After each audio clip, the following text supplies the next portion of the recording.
pivot now to from that demo for their newest game, the upcoming game, to their oldest game on Steam currently with Along the Edge. We don't want to just make this a 40-minute stream because this dev deserves a little more time on the show for reaching out to us and taking us along for the ride of their nice art and fun storytelling. So we're going to check out Along the Edge here.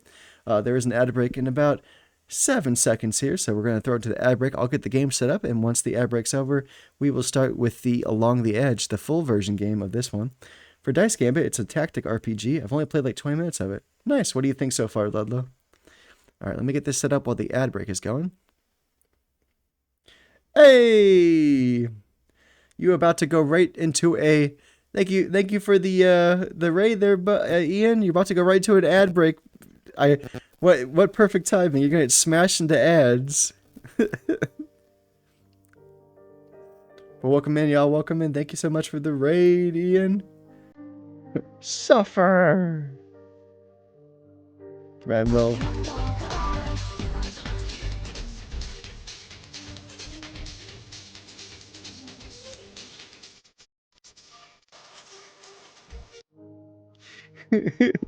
They can suffer. Thank you very much, buddy. I appreciate it.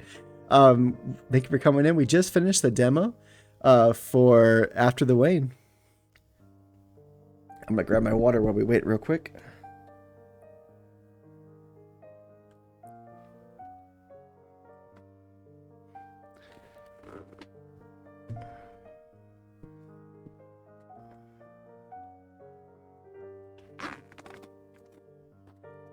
Simple and clear as the wind.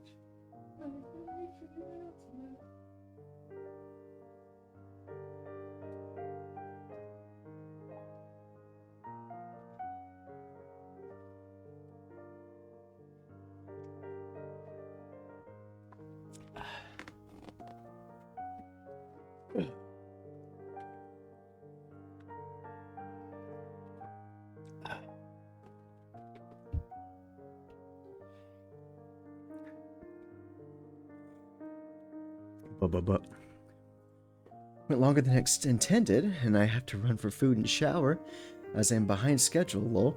Hope you all have a great evening. Explodes out of chat. Leaving behind glitter. You can't leave glitter. That's the herpes of the craft world. How could you?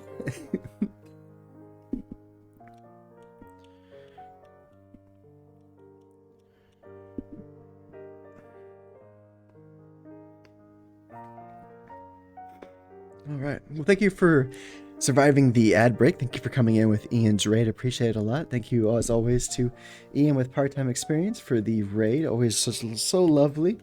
And we appreciate them stopping by for the raid and then going off to get their shower and hot food. We wish them well. We'll give them a quick shouty as a thank you for always being so kind. Check out Ian. They were playing some Breath of Fire 3 tonight. I chopped in there for a little bit. Really enjoyed it. I love Ian's sense of humor. Can be very dry and sarcastic, so it's fun. And always good to see other people who love RPG Maker games, such as Valen. Always good seeing them in there. Thanks. Yeah, I'm excited. I start that job pending everything goes well with the fingerprinting and the background check and the drug test and the credit check and all that stuff. I will start March 2nd. So 3 weeks from today, I will start my first day at my new job. So hopefully 3 weeks from today, I'm telling you how well it went. It's nice because the commute's going to be very tiny. It's the bank across the street from our house, which is the same banking company my wife does, but her branch is 15 minutes away. So my little commute coming home from work will be 2 minutes at most from door to door. I'm very excited about that. After spending the last 3 months mainly door dashing, I'm going to give my little car a break, hopefully extend its life a little bit by giving such a small commute going forward. But I'm excited. I've never worked for finance before or a bank in general, but I'm grateful for my wife to encouraging me to take the job or pursue it. And yeah, they came back to me with that full offer letter. They called me about, I would say about 4 o'clock-ish and let me know that they were staying firm with the initial offer of the money they were going to give me. I was like, that's okay. I was like, doesn't hurt to ask. You don't know unless you try. And she was like, true that. So I did my initial offer letter. I went to the work day and I said yes, and then I did some like real quick like confirm like I was a male and white and all that stuff and social and birthday and that kind of stuff.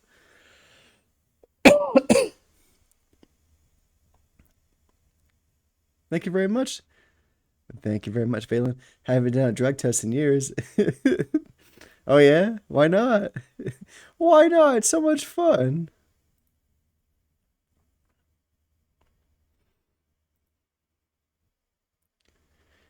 Just checking something real quick.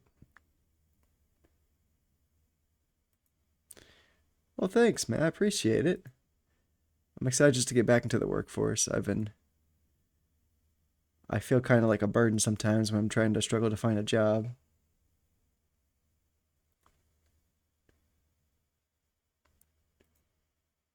Bop, bop, bop, bop. All right, let me see if I can sound okay still. Do, do, do, do, do, do, do, do. Just check. All right, sounds good. Okay. Well, if you're just joining us after being in with Ian's stream, or if you just came in, we just finished, as you can see in the corner, we are reached out to by Novabox, which is I believe, a French indie developer. And we played their demo for their upcoming game, After the Wane. It was like a graphic novel, interactive fiction, a story-rich game with like kind of like dark undertones to it. It's very interesting, and it had like very nice visuals, almost like a rotoscoping, almost like a very like fancy rotoscoper. The animations were very nice, and the watercolor art's pretty. So we just finished the demo for After the Wane. Took us about 20-ish minutes. So now we're going to fill some more time by showing off more of Novabox's original first game on Steam, which was Along the Edge. It was on sale for free, I think last week or the week before. So we were lucky to hop on that deal when we did. So we got I believe a $12.99 or $13.99 game for free. But if you think it's awesome and you want to let the developers know it's worth it, feel free to give it a wish list or give it a buy, either After the Wane or Along the Edge. They have about 4 or 5 interactive fiction kind of games on Steam currently. I believe I read in the description this is about a 400-page novel of words throughout the entire game here. So I'm going to get some good narrating in for you. So if you want to just relax and I will read to you, there are choices. So if you want to hop in and help me pick a choice from time to time, there's usually 2 or 3 options for choices for our protagonists. I'm open to choosing the silliest, the serious, the goofiest choices if you want. All right. Valen says, oh, since we legalized here, it's not mandatory to do drug testing, so that explains that. Well, last job I was hired on the spot. Nice. How'd that make you feel getting hired on the spot? Pretty good. I appreciate you being here, and thank you for being here too, Matt. Good to see you. But Matt? How you doing out there? How is everything?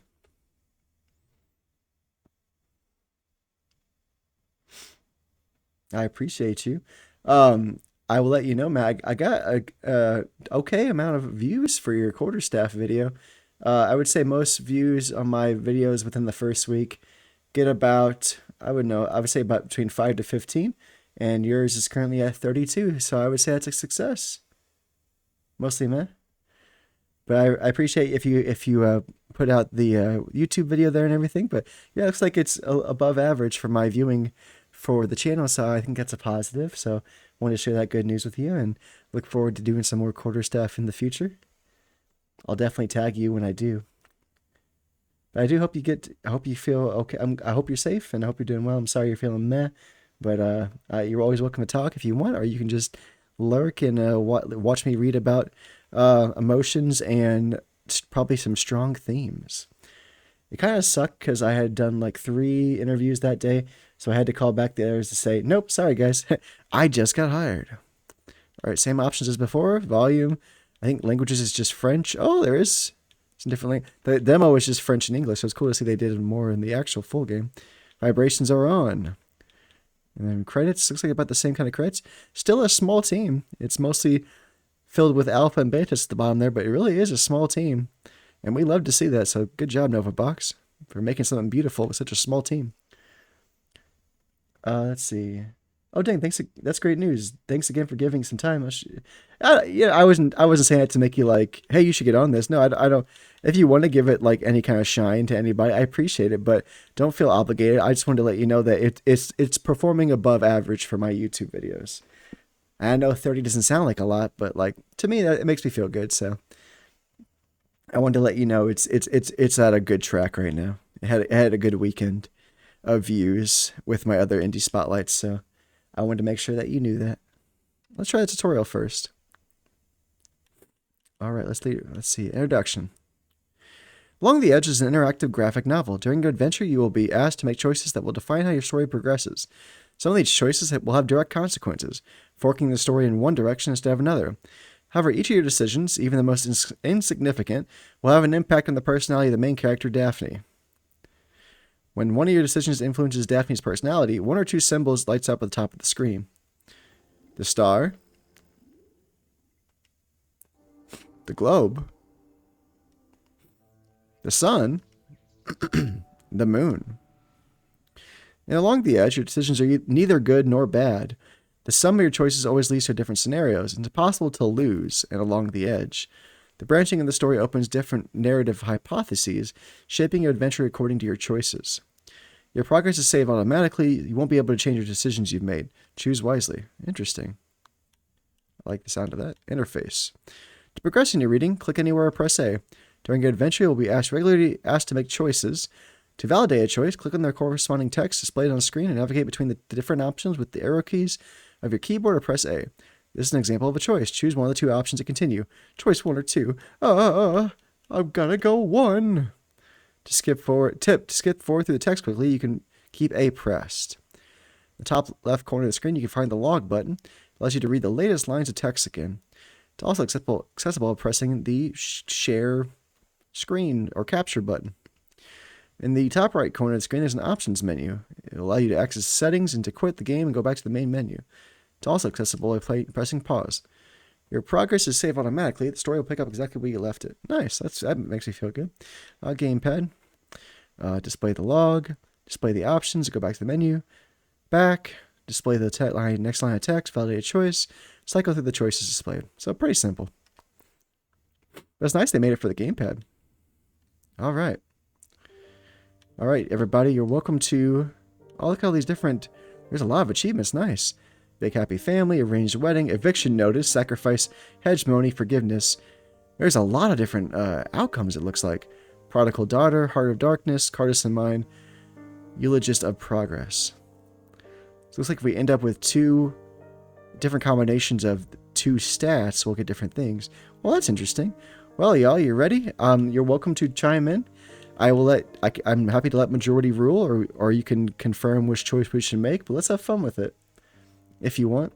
What's up, Wolfgang? How you doing, buddy? I enjoyed watching Code Vein 2 with you tonight. Even your, I had a good time with your little raging against some of the dumb choices made by the game or the developers, so it was fun. I definitely agree with your thoughts about the cave system there, and I'm sorry you had to navigate that crap without much rhyme or reason there, bud, but it's good to see you, and good to hear you talking about Nicolas Cage and Freddy's and League of Legends and all kinds of fun stuff. But we read that in the tutorial. Oh, I read that in the tutorial. The star, the globe, the sun, and the moon. Yep, we read that in the tutorial. All right, here we go. Yeah, I always enjoy it. Even if I don't talk much, I'm like you sometimes. Sometimes I'll just sit there and I will just listen, or if I have something to like chime in with, I will. But I did a lot of like pre-stream stuff, and I was catching up on stuff I forgot to do last week, so I was listening to you a lot. And then I had the computer on my wife's profile, so I was out having me and my wife's Twitch accounts both watching. So hopefully it helped your average for the stream viewers a little bit. Do what I can. Never play FNAF. I have never played any of the FNAF games, honestly. I've watched a hell lot of playthroughs with all the the big names: Markiplier, Game Grumps, Oni Plays, Jacksepticeye. I've seen everybody play online, but never done it myself. I don't know if I would enjoy it too much, but That's something I might just enjoy watching other people do more. Dr. Durant, so you're determined then. Yes, I think I need a fresh start. This inheritance is the perfect opportunity to finally turn the page. That's me, I'm Daphne. I know you're convinced yourself of that, but are you sure you really know what you wish to achieve with this move? After all, you recently went through a major trauma, and there's still a lot of ground to cover. Do you too much? Thanks, bro. Of course. I've never watched any of it. No, I'm just trying to help a friend out who deserves all of the support. I've never watched any of it. All I know is something about from the Flash. Oh yeah, you're a superstar, Gregory. Now hop in my chest. After all, you recently a lot of ground to cover. Between you and me, you know what I think of your decision, but I can't prevent you from leaving. Have you found a job there yet? Yes, I have. Substituting for a math teacher at the village middle school. Maternity leave. 6 months. That should give me enough time to get my bearings. Don't you mind giving up your PhD? Your research career was quite promising. That's the one. I like hearing your, I really enjoyed hearing your impression of that. All right, everybody, if you want to chime in, should we say, no, I do, but I have no choice, or I don't know? Do you mind giving up your PhD? Your research career is promising. Does anybody have an opinion one way or the other? Enter your answers now.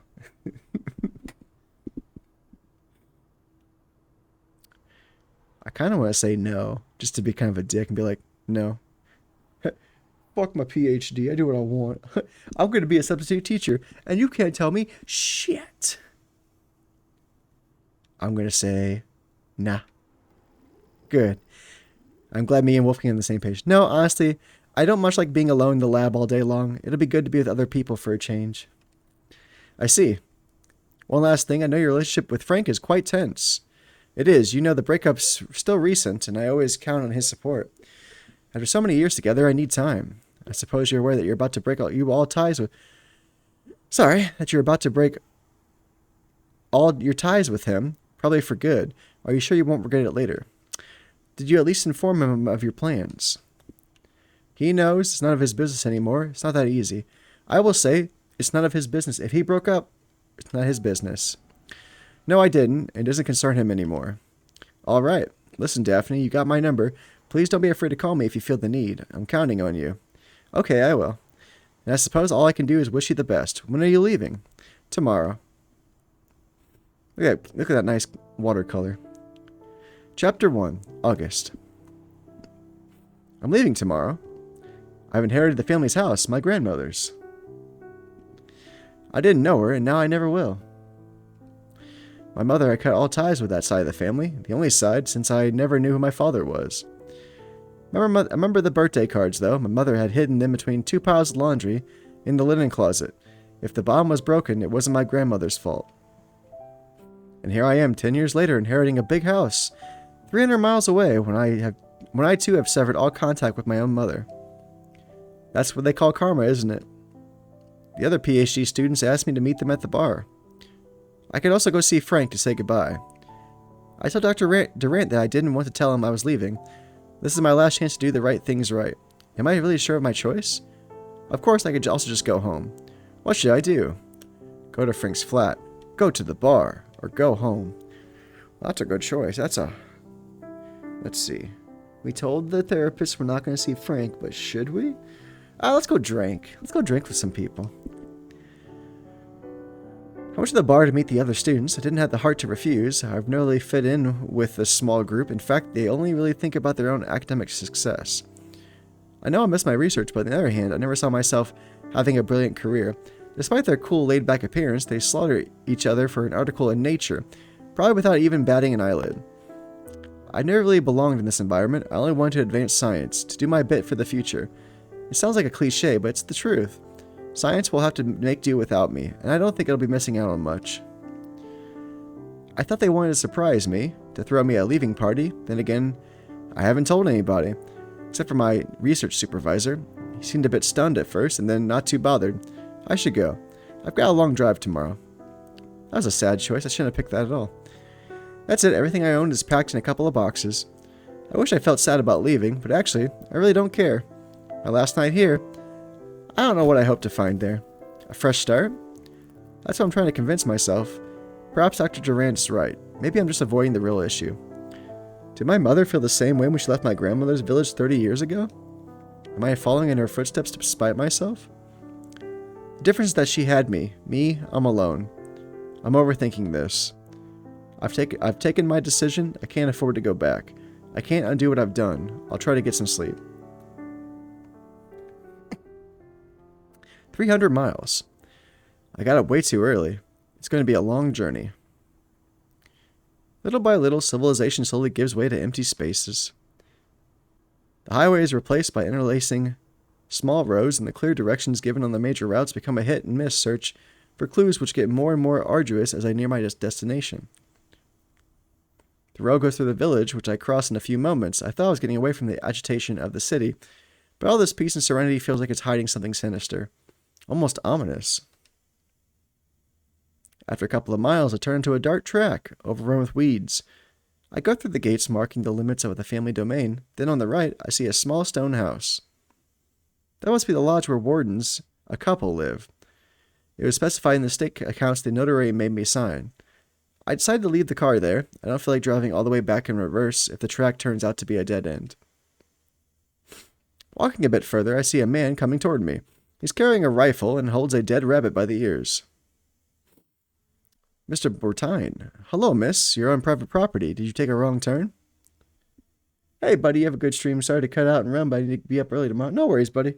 Rest well. Good luck at work tomorrow. Hope things go well. And I will catch you again soon, bud. I appreciate you stopping by. Thank you for always supporting, and I hope you rest well. Keep it real. Same to you, buddy. Let's see. Let's say apologize. I'm sorry, I must be lost. I'll turn around. Wait, are you Miss Delator by any chance? Yes, I am. How'd you guess? You're the spitting image of your grandmother. Well, when she was young, I mean. I'm Gerard Boutine, the warden. Nobody told me you were coming.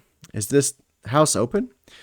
No, well, yes, it's been a couple of months now since Miss Delator passed away. My wife, Gilberte, and we made sure everything's weatherproofed, but the door isn't locked. Really? Well, the only path goes past our house, and there aren't many visitors anyway. The villagers usually avoid coming up here, you know. Why? Why do they avoid the house? People get worked up over nothing around here. An old lady living alone in a big house who doesn't go out much. That's enough to make him talk. She's a witch. Thank you. I'll be in the house if you're looking for me. I'll send you my wife Gilberte. She'll help you open the shutters. Just follow the path. It's not very far, and you can't get lost. All right, goodbye, Mr. Bourtine. Have a nice day. About 100 yards further on, the path in the woods ends, and I see the house, standing in a kind of clearing. Although several generations of Delators have lived here, for me this is the first time I've seen the estate. The building is impressive, with the tower at the center of the facade, and the last vestige of an earlier castle, and surely the origin of a family my family name. As promised, the door isn't locked and opens onto an entrance hall plunged in darkness. As I cross the threshold, the chill of the old stone strikes me, slicing through the searing heat of the midday sun shining over the garden. Despite the gloom, I can make out the edges of the room, intimidating in its vastness, which makes a change from the tiny city apartments I'm used to. I'm struggling to open one of the windows to let the light in when a voice from the entrance startles me. Miss? An old woman stands at the threshold. Yes? My husband told me you were coming to the house. Are you planning to stay for the night? Much more than the night. I'm moving in. Oh, and please call me Daphne. I'll get more than enough miss when I start work at the school. Did they tell you about the succession? So you're Madame's granddaughter then. She used to talk about you a lot, you know. I remember you. Well, I mean, it was a long time ago. You were still a baby when Miss Sophie left. Madame never got over it. Well, I'm sure you've got a lot to tell me, but can you do it while you help me open the shutters? That's better. Of course, I'm sorry. So are you moving into the castle? You're going to work in the village school, aren't you? Yes, I'm a math teacher. I'm going to teach there, well, at least for the next 6 months, as a substitute. So tell me, how do you want to do this? I mean, I know you've been working for my grandmother, but I'm not sure I can afford your services, if you see what I mean. The inheritance barely left me enough to cover the cost of the house for a couple of years. We'll help for as long as we're able, my husband and I. We've done this all our life. Hard work doesn't scare us. Anyway, we'll be bored with nothing to do all day. I can't ask you to work for free. All right, but your help will be very... I can't ask you to work for free. But I can't ask you to work for free. It's not a job as such, just a way to keep busy. And we like to do it, miss. Would you like me to get you some groceries from the market tomorrow? I used to do it for Madam. She didn't go out much, not after Miss Sophie left. No, don't worry, I'll go. Give me a chance to check the village out. Miss Bourtine helps me put clean sheets on my bed. The windows, now wide open, let out a musty air while ushering in a golden light of the summer evening's setting sun. Then she leaves me alone for the first night in my new home. I spend the evening watching the antique television in the kitchen while eating a leftover sandwich I bought earlier on the highway. I try to sleep, far from the reassuring sounds of the cars and the lights of the city, the forest silence only broken by the unsettling squeak of floorboards and the hoot of a hunting owl. I'm predictably grouchy the next morning, and if the sight of the empty fridge hadn't driven me to action, I would have succumbed to the inviting comfort of the sofa and wasted my day napping in the living room. The market, it wasn't exactly what I imagined. We all have romantic notions of picturesque little country markets, but this one was purely functional. Nothing romantic about the butcher's stall, nor the fishmonger's radio tuned in far too loud to the local station that seems to broadcast, at this hour of the day, a playlist of songs that used to be popular but are now utterly outdated. I'm buying some bread when someone barges in front of me. Stan... I feel bad I'm going to butcher these names. I'm very white and American. Stanislas Maltaire. Give me 3 baguettes and 2 loaves of note bread, sliced, please. I'm sorry, but I believe it was my turn. This will only take an instant, don't worry. Sure, I'll keep calm for now. I don't care if it takes an instant or 10 minutes. You're not from around here, are you? What does that have to do with anything? Listen, miss, you really ought to educate yourself before starting to make a scene. It's kind of embarrassing. See, I'm done already. Didn't take that long, did it? Have a nice day. The man slips a bill into the baker's hand before disappearing down the street. Seriously, who was that guy? You're not from around here, are you? He's Maltaire's son. His family owns a sawmill that employs half the town, and the other half are all in businesses with him, one way or another. Does that give him the right to behave like that? You shouldn't cross the Maltaires, you know. They've been in town for generations, and people say all sorts of things about him. What kind of things? Strange accidents, businesses suddenly going bankrupt. People are pretty superstitious here. That's ridiculous. I don't believe in that stuff. What about you? What do you think? I think it's none of my business, but I'm leaving the area soon, so you'll understand I don't want to get involved.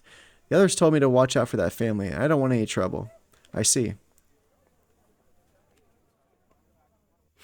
I realize I've already been here a few days, and I haven't taken the time to visit the house properly yet. With my busy schedule, I've confined myself to the main rooms, going from the bedroom to the kitchen or the living room. I'll have to take advantage of the weekend to give myself the grand tour. Maybe I'll learn more about my grandmother and this family that I know so little about. I could try asking Mr. Bourtine a few questions, too. Up till now, she's been very evasive. If I go see her outside of her work hours, she might be more inclined to answer me. She's a very discreet woman. Somehow she manages to never be in the same room as me. If I leave the kitchen for a while, she'll take a shower, for example. When I come back, I always find the debris from my breakfast has been cleared away, the table has been wiped, and the dishwasher is gently humming. I've told her several times not to make my bed, that I'm perfectly capable of doing it myself. She acknowledges me, but keeps on making it anyway. Oh, what a sweetheart. I guess she might enjoy a friendly visit. Where should I start? Let's see. Check my mother's old bedroom, check the tower. Question more sporting. Let's check out our mom's old bedroom.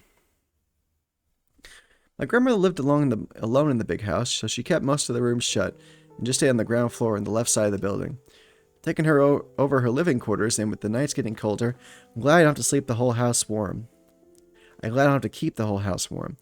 I look over the other rooms, the parlors on the ground floor, and the multiple bedrooms above. Everything seems frozen in time. The furniture is covered with white linens, perhaps waiting for better days to return, like the days before Adelaide was a widow when my mother still lived under her roof. Her old bedroom hasn't changed, still the room of a teenage girl, even if I can see that someone had hastily made room for me, the baby about to be born. There are still band posters from another age pinned to the walls in the crib where I might have spent my first few nights before my mother decided to leave. Oh, next ad break in about a minute, y'all. But there aren't any white linens sheets to protect the furniture in this room. It looks as though it might have been cleaned up very recently. What should I do next? We'll check the tower. I couldn't find the entrance to the tower. I searched inside and outside the house, but no door seems to lead to it. It's underground, I bet. After randomly exploring the corridors and the rooms, I had to admit defeat.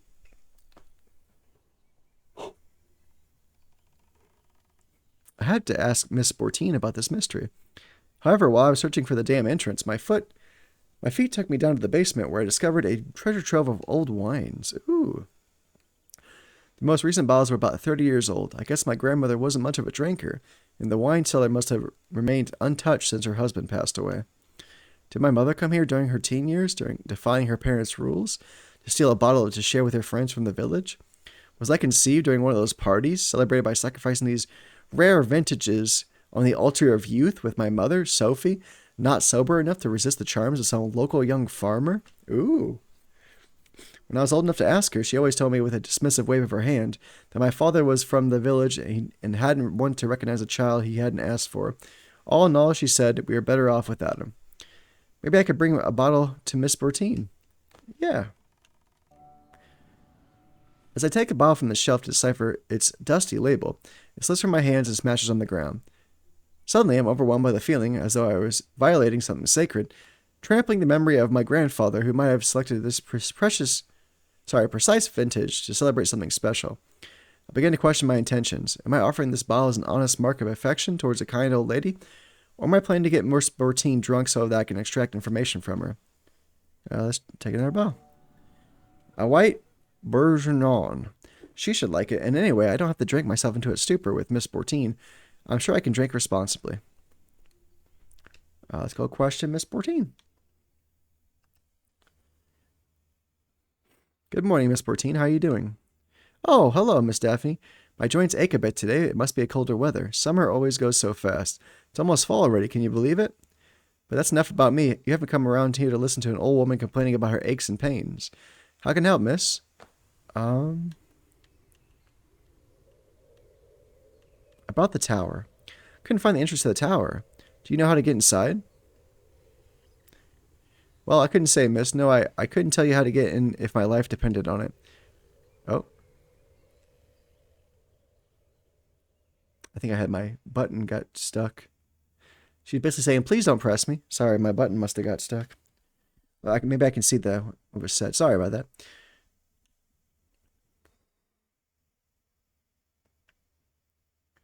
I couldn't say what I depend on. Madam, your grandmother said that it had been walled up and that we're better off not knowing what was inside. Do you mean there's no one been inside the tower for what, 30 years, 40? Goodness me, much more than that. I'm 67. I've been living here since I was 14. The tower's always been that way. So nobody knows what's in the tower, but surely you must have some idea, don't you? You must have heard talk in the village, right? Well, it's just gossip. A waste of breath is what it is. What are you talking about? Please don't press me, miss. With all due respect, I won't dirty your late grandmother's name with that nonsense. Something else? About my mother's bedroom. I visited the house, gone into every room, and noticed all the furniture had been covered with white linen sheets. Yes, it was Madam, your grandmother, who asked me to close most of the rooms. She lived alone in the house. She never had any visitors. It was to prevent the furniture from being damaged. Fair.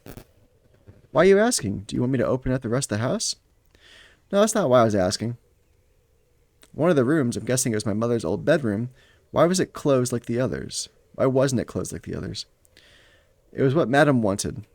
You know, when Miss Sophie left, it broke her heart. She was never the same afterwards. Until the day she died, she never gave up hope that your mother would come back. She asked me to make up her room every day, just in case, she'd say. Something else? Tell me what I'd like in the old days. Before my mom left, I mean. The end was already in sight when your mother left, if I may say so, miss. There was only your grandmother, Miss Adelaide, and Miss Sophie living here. Your grandfather died when your mother was still just a little girl. An illness that took him out without warning. Doctors couldn't do anything for the poor man. But back when I arrived here, things were different. There were lots of people living in the castle. Cousins, uncles, aunts, and a whole gaggle of children. So what happened? I don't really know. It just happened. There were unexplained deaths, accidents. Some of them left the area. We never heard from them again. Everything started to go downhill when the Maltairs bought the sawmill. There must be a connection. Seems crazy, but there must be a connection, don't you think? Can't be a coincidence, can it? I couldn't say, miss. All I know is that when the Maltairs flourished, the Delators were there. I met Maltair's son at the bakery. That lout. It's none of my business, of course, but you should be careful of him. He's a good-for-nothing who spends his time doing goodness knows what in his car. I agree with you. You're right, he acted like a jerk with me. Yeah, he was a jerk. You see, exactly my point. Now, while you're talking about the past, maybe you'd like to see the old photo albums? Absolutely, tell me where they are, and I'll take a look at them, thanks. They're in the cupboard, in the living room, you'll see. They're even some of your great-grandfather's old photos. Something else? I brought you a bottle of wine. I found the bottle in the cellar. Would you join me for a glass? I'm not sure it's very wise, miss. Please, I insist. It would be my pleasure. You wouldn't make me drink alone, would you? Well, all right, if you insist, but just a small glass for me. Aw. Something else? How about another drink? Can I tap you up? Let's get her drunk. It's very early in the day, miss. I'm not sure it's a good idea. Insist. You're not going to stand on ceremony, are you? Just one more. All right, I suppose a small one won't hurt, will it? The first time I drank a bottle from the castle cellars, it would be a pity for it to let it go to waste. But it's the last one. You'll be calling my Gerard to carry me home. Don't worry, this is just between the two of us. It'll be our little secret. Something else? I'll see you later. Sorry, I didn't mean to disturb you. I'll come back later. What should I do next? Let's see. Look at the photo albums. I found the photos with Miss Bourdain had told me that where they would be. And I discovered that my great-grandfather had an early passion for the dark room and that his photographs from the last century had survived time. The family was larger then, with a swarm of children in the gardens and large tables at the holiday gatherings. If worry could be read in the faces of adults in the future, if worry could be read on the faces of the adults, if the future ruin and dereliction of House Delator could already crack the walls and yellow the wallpaper, it didn't show in these old daguerreotypes. I found a couple of pictures of my mother, first as a child, then as a young girl. The discovery of this treasure moved me. I'd never before seen what she looked like when she was younger. The final pictures show her belly growing rounder and rounder. And then nothing. No more photos, as if nothing worth documenting had happened during the last 30 years. The conversation with Mrs. Bourdain aroused my curiosity. The tower, the village, the Maltairs, and I had thought my relocation would lead to a life of austerity and isolation. I have to admit that what's going on in the village is far more intriguing than I anticipated. Unfortunately, the realities of everyday life catch up with me before I had time to look into it. My blog has been the last days of August preparing for my classes at the middle school, and I hadn't realized how much work that would involve. So I spend most of my time shut up in the house, buried in the textbooks for all the new classes I've been given. Then the first day of school arrived, and I quickly found my bearings at my new job. I never have believed that I'd get so much satisfaction and pleasure from teaching mathematics. So I quickly got into a routine, and the days began to pass me by like trains. Chapter 2, September.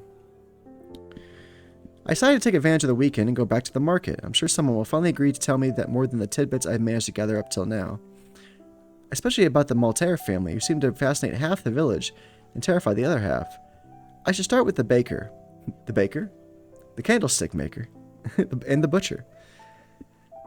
If she hasn't finished her season already, she can't be far off. She wouldn't be taking much of a risk sharing some gossip with me, seeing as she's leaving until next summer. I see Gerard Bourdain on the other side of the square. He's talking to someone, a tall man with a self-possessed air.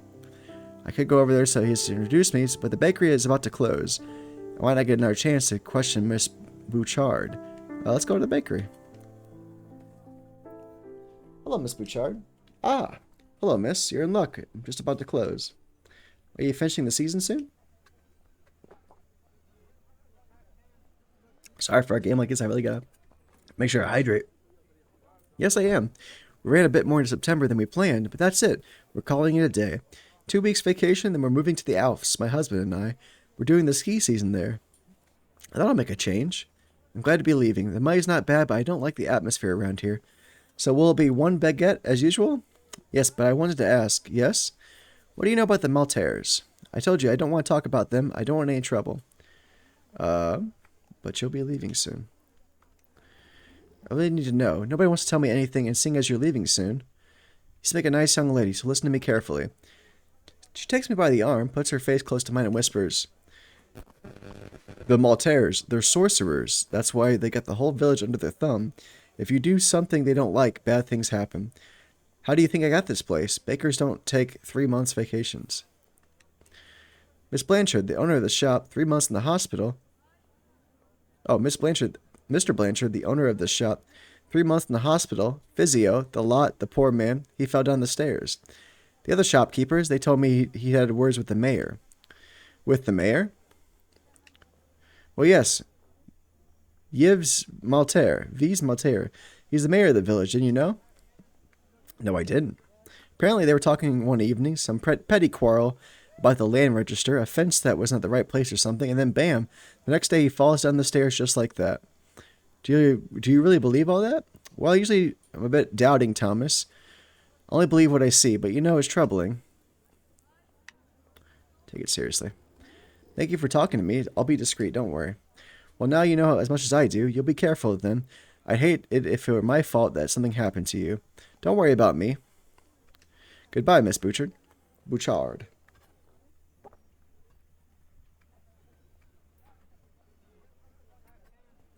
They're sorcerers, eh? The plot thickens. I glanced around Mr. Bortine and his mystery companion, but they're already gone. Too bad. I made my choice. I do not regret. I go around the shops trying to find out about the Maltaires as I buy fresh contents from my refrigerator.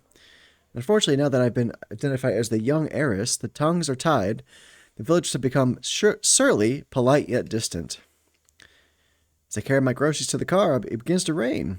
Very pretty. It doesn't stop for the whole weekend and beginning of next week. I'm at school teaching geometry to my 6th grade class when nature finally intervenes to give the sun back. But the respite is short-lived. With a bit later, I discover a summons to the principal's office in my locker. Even though I'm now on the other side of the fence and I no longer risk a detention, I admit it worries me a little, adding a sense of menace to this otherwise radiant September day. I'm just checking something real quick.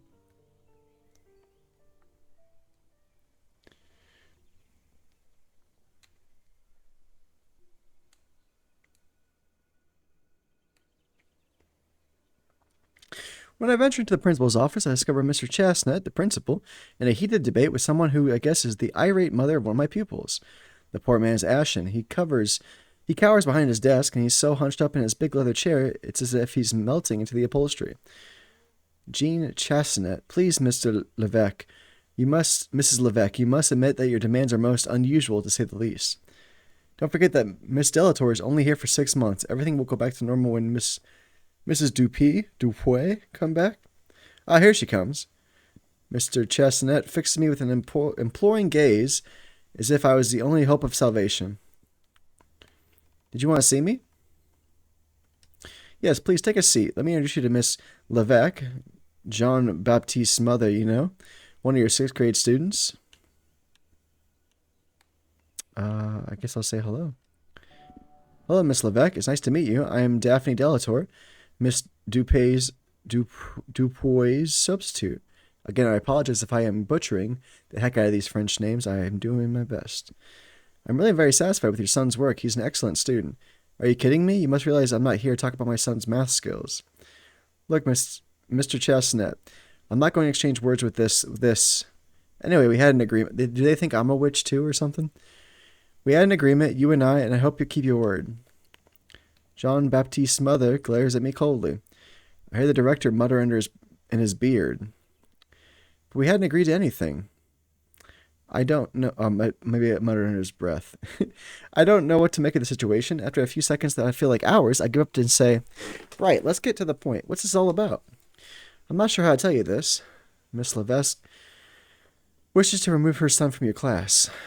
Did I do something wrong?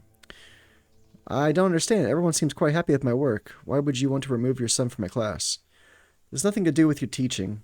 Miss Levesque, be reasonable. You can't ask us to change the classes just like that for no good reason. For no good reason. Ah, that's it. You're falling under the Delator's spell too. Oh, they think I'm a sorcerer. Okay, cool.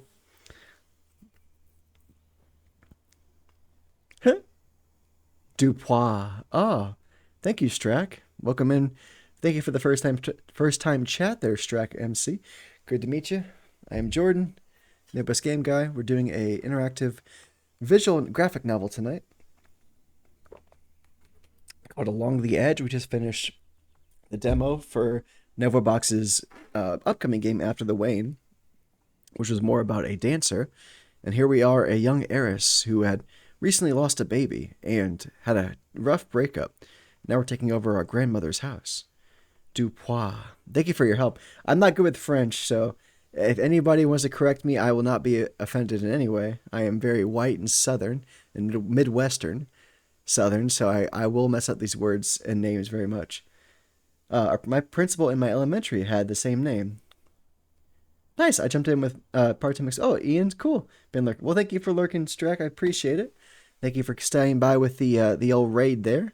Always welcome here. I hope you're enjoying the dulcet tones of me reading to you for the next. I'll probably do another half hour or so. We'll see what we'll see what the time is when we hit the end of the next chapter. But I appreciate you helping me out. For no good reason. You're falling under the Delator's spell too. That family of pagans. Oh, we're pagans. You arrive in town just like that. You think you can get away with anything? I haven't done anything. But me, I can see what you're up to, and I won't be fooled like the others. Do you want me to say it? Do you want me to say it? What you are? A witch. I knew they were gonna say it. Those tales of witchcraft have nothing to do with me. In that case, it may be unwise to make me angry. Calm down. I don't mean you any harm. I'll say, don't mean you any harm. Please, madam, calm down. I'm assure you that I don't mean any harm to yourself or your son. It's not my fault if my family has a reputation in the area. I would happily continue to explain myself, but Mr. Chestnut interrupts to cut short the discussion. You see, I was sure if we discussed it rationally, we could come to a consensus. I trust you're reassured, Miss Levesque. Jean-Paul Levesque. And, Miss Delator, I hope I can rely on you to take good care of our dear Jean-Baptiste's progress. Of course, sir. I'll pay special attention. What? Oh, you're in together. There's no other explanation. You, Delator, you won't get away with this. You haven't heard the last of me. You haven't heard the last of me. She's not like the witch, not me. That's something a witch would say. I'm just saying.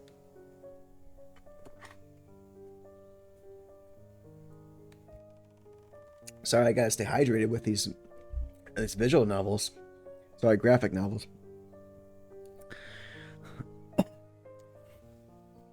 Oh. Without warning, she leaves the room, slamming the door behind her. There's an awkward silence, which is quickly broken by Jean Chastenet. Chastenet. That's the third time she's burst in my office for this. This nonsense. I believe I owe you one, Daphne. It's my job. You're welcome, Miss Chastenet. Soothing parents' irrational fears is also part of the job description. When I finally get out of school, it's almost dark and the rain is pouring down again. As if today's events hadn't already annoyed me enough. I mean, honestly, what does she think she's doing making trouble for me like that? As if it's normal. She's lucky I don't have any magical powers, if such a thing even existed. Otherwise, I would have changed her straight into a frog or something. Nice. I like to see that. These witchcraft stories are quite fascinating. It's hard to believe the Maltaires had the whole area under their thumbs just like that. So cross me, would you? Bam! One little curse and no more problem. There must be a price to pay. But what nonsense, things like that don't exist. Or do they? Even if I would like them to. I've lit a cigarette and I'm sitting by the window brooding over these thoughts. When suddenly the headlights of a car illuminate the bend in the road. To my surprise, it turns at the gate and comes up the lane to the house. Who would visit me this late? I think I recognize the grubby gray van with the ladder on its roof and the hastily patched up right wing mirror. How is this possible? What is he doing here? Oh, is it my ex? I run down the stairs. I open the front door. Oh yeah, that's Frank. That's our ex. Sorry. There he is, my ex-lover at the door. My ex-lover at the door, drenched by the... He looking kind of hot right now. Drenched by the relentless rain. My heart sinks at the thought of seeing him, talking to him once again, just when I resigned myself to the fact that he was a remnant of the past. First happy, then not so much. How did he know? How did he find me? I hadn't even told him I was leaving. Daphne, how long do you plan on making me wait in the rain? We need to talk. But, what are you doing here? Frank stands in the hall, watching me, clearly annoyed. I'm fine, thanks for asking. Hi. I know we broke up, but I didn't even cross your mind to call and let me know that you were moving to the other side of the country. What do you mean? Come on, explain. It's none of your business. Got nothing to do with you. You said it yourself. We broke up. All right, then tell me why I'm still getting your mail. My mail? Yeah, a letter from your mother. I know your relationship's difficult, but so I figured it's probably important. And then I had to track you down, which wasn't exactly child's play. Would have been easier if you left me your new address. Since I'm between jobs, I thought I'd take a few days off. Frank smiled at me, looking amused, then pretending to check out the room, he adds. Funny, I've been dreaming of a weekend in a bed and breakfast, or should I say a castle and breakfast.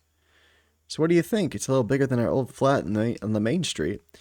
Do you ever get lost on the way to the bathroom? You know, I've always thought about you were a bit of a toff. Wouldn't you agree, Lady Daphne? Quit talking crap. What, don't you like Lady Delator? What about Lady Daphne? Or Your Grace? Or, Your Grace sounds perfect, don't you think? Frank is wandering around the hall, inspecting the furniture and ornaments. If there's one thing he's particularly good at, it's the way he can diffuse tense situations. Do you mind if we talk about it tomorrow? I gotta say, I'm shattered. As he speaks, he pulls a letter from his inside pocket and places it on the chest of drawers in the hall. Your mother's letter. I know it's not easy for you, but if you need to talk to her about it, I'm right here. Thank you. Well, if it's okay with you, I'm going to crash on your sofa for a few hours. There's like 4,000 rooms up here. I can't let you sleep on the sofa. I'll set you up in the guest room. Even better, show me the way. I wake up the next morning. Frank must still be asleep upstairs, and won't be up for at least a couple of hours if I know him. I don't feel like getting up yet, so I decide to stay snuggled under the quilt for a few more minutes. I think about what happened yesterday and how odd the situation was. Frank is fast asleep in a room just a few yards from mine. I can't believe he came all this way just to bring me a letter from Mom. Is he regretting our breakup? Is this letter just a pretext to see me again? Maybe. Could be. There could be, regret. I was ready to never see him again, after everything we'd gone through. We met almost 10 years ago. It was so unlikely. We had such completely different lifestyles. He was a carpenter, and I was a freshman at the university, science major. I just arrived in town. There was a party at an acquaintance's. I still don't know why I was invited. I don't know why I went earlier, either. I guess when you're 20 years old, you jump at any occasion to go out. I guess the idea of escaping my student digs was enough to convince me to put on a pretty dress and jump on a bus. Frank shouldn't have been there either. He was working on a particularly demanding project, but our hostess had insisted until he had given up and agreed to come. I guess that's what we call fate. The magic worked right away. It was the same old story. A few years later, we moved in together. It was stupid paying 2 rents when we were living with each other all the time. 2 years ago, we took things a step further. Frank's small carpentry business was doing well. My PhD was on track. The subject just came up by itself. Frank asked me if I wanted to have a baby. For him, it was so simple. He was so sure about it. He was so sure of everything, of the strength of our relationship, that he didn't want to wait any longer, that it was the right time. I had cold feet at first, objecting that I wanted to finish my PhD first, that we would have to think about it, but he managed to convince me. It wasn't that hard. I loved him more than anything, and I knew that sooner or later I would want to start a family with him. Why wait? We were happy. And then late in the pregnancy, a few weeks before the due date, I lost the child. They made me keep the lifeless thing in my belly for days until the doctors decided to induce labor. They didn't understand what had gone wrong. That's terrible. Frank stayed with me at every step. He held my hand and expelled death from my womb. Wow. Doctor refused to let me see the baby, objecting that I was too fragile to handle it, but I saw Frank's eyes when they pulled the motionless and silent corpse out of me. I clung to him as much as I could, but there was a chasm in my chest. I didn't want to admit it to myself, but I knew something was irrevocably broken. Frank decided to incinerate the body and scatter the ashes. Burying the body meant naming it, making it in a way exist, and that was much more than we could bear. In any case, I was incapable of making any decisions. When the first shockwave and the tsunami it created in our lives finally receded, I realized our relationship was doomed. I blamed Frank, myself, the universe. Seeing Frank every day reminded me of everything I had gone through, and our daily life had become a hopeless ordeal. One day, it was too much, so I closed the door on that life. Frank kept her old apartment, and I took a furnished flat in the meantime. A couple of months later, the notary told me my grandmother just passed away, and she had bequeathed me everything to me. Big old house you get, Daphne. I take a quick shower and then go downstairs. The noise from the coffee machine tells me that Frank's found his way into the kitchen. Mom's letter is still propped up on the chest of drawers in the hall. I'll have to open it sooner or later. Where should I start with? Let's read this letter. The envelope is dog-eared and yellowing, as though it had traveled a lot. The stamp is foreign. The lettering tells me that it's probably posted somewhere in Asia. Oh, my mom travels. I open it with a shaking hand. It's the first news I've had from her in 2 years. For years. It's been, 5 years? 6 years? Ooh, can't remember the last time we talked. Frank has never even met her. She was always a terrible mother, extremely controlling, but also glacially cold and strict. When I turned 18, I got a university scholarship, which allowed me some financial independence, which in turn quickly became total independence. I couldn't put up with her interference in my life any longer. Little by little, we lost touch. 1 year, I made an excuse not to visit her at Christmas. The next year, I just sent her a card. Like peter out with the relationship there.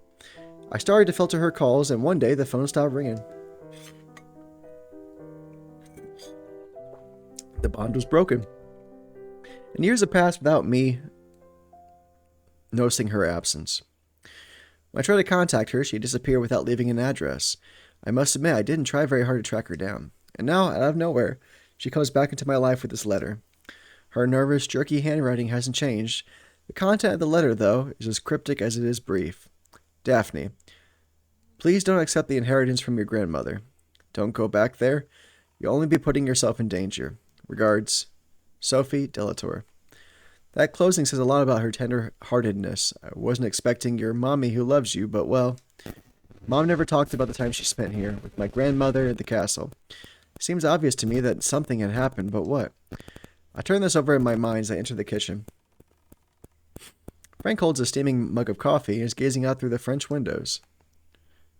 So you managed to figure out the coffee machine. You know me, without my morning caffeine, I'm a total zombie. Did you sleep well? I've been thinking things over. I have to admit, I didn't get much sleep with you being here. I know it stirred up some stuff for me. And you must have guessed I haven't traveled 300 miles just to play mailman. I figured your arrival might have an ulterior motive. I think you know exactly why I'm here, so I'm going to ask you straight out. What do you think, Daphne? Tell me, should we try to start over together? I'm going to say, I don't know. I need to think about it. Okay, I understand. For me, it's very clear. To my astonishment, his face relaxes all at once. He grins at me and changes the subject. So seriously, what have you been doing here all this time?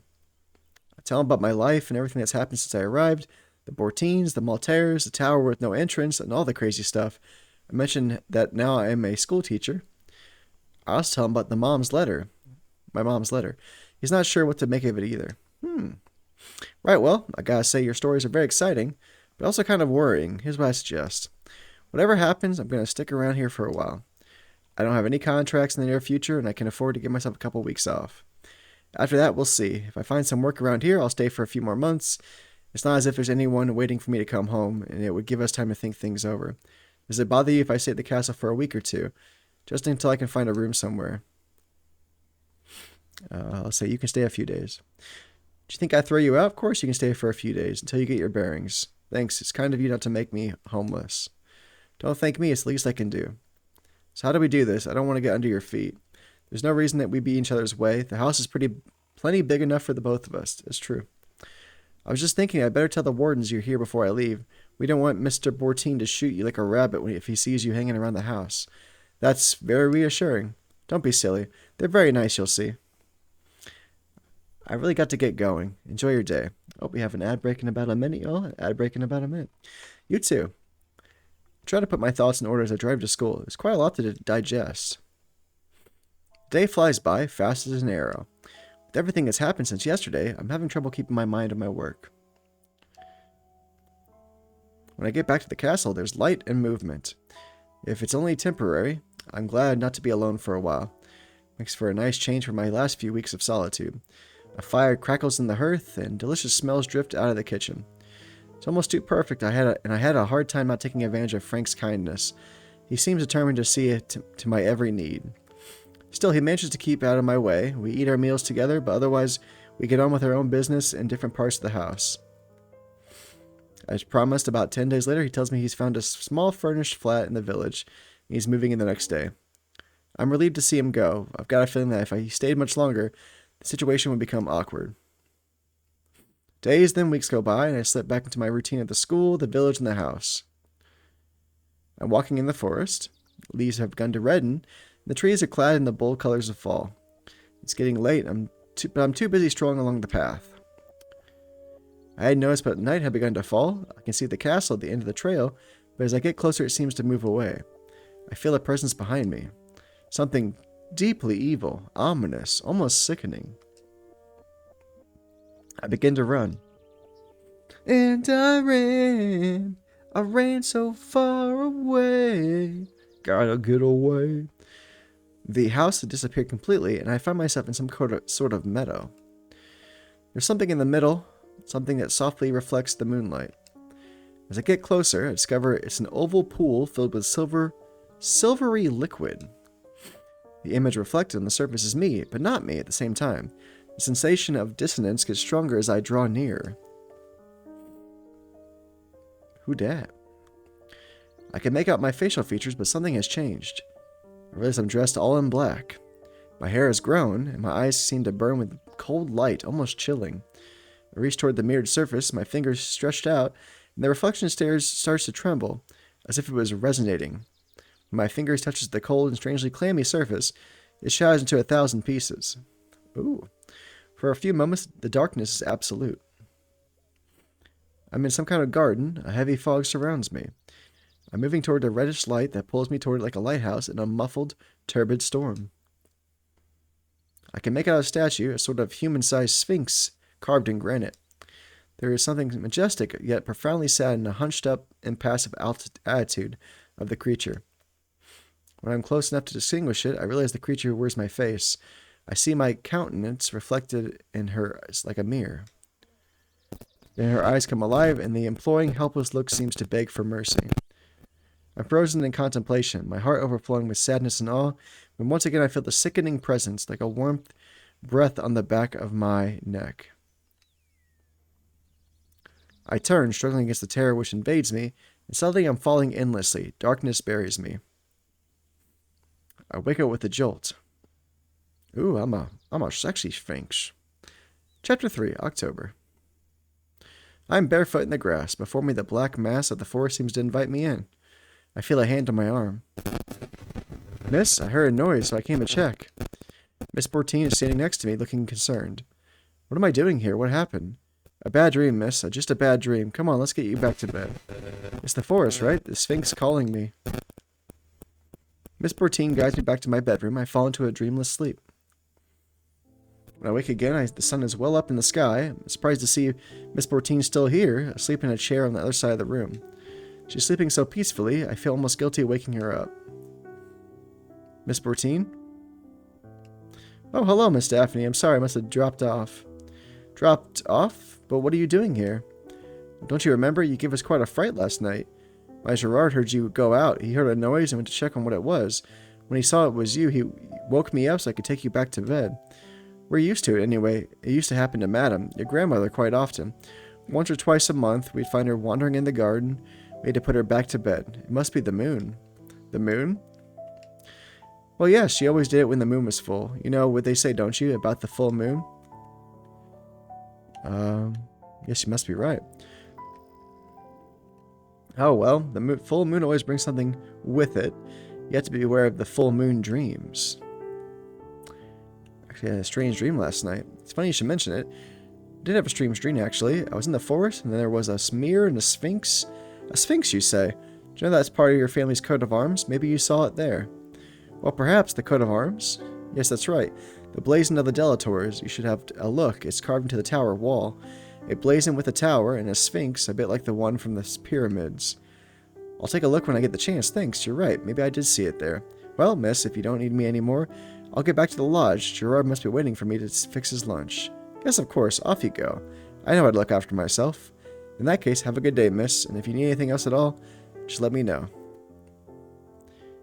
Miss Bertine goes, leaving me alone with my questions. I tell myself that this might be the moment to call Dr. Durant. He said I should call him if I felt the need, and I'm afraid the time has come.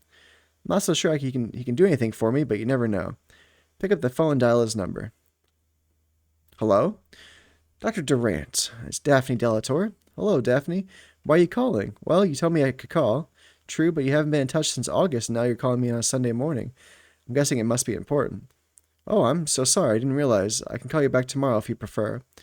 No, you're right to call me. That's precisely why I gave you this number. And I'd be more tuned in now than I would be between patients tomorrow.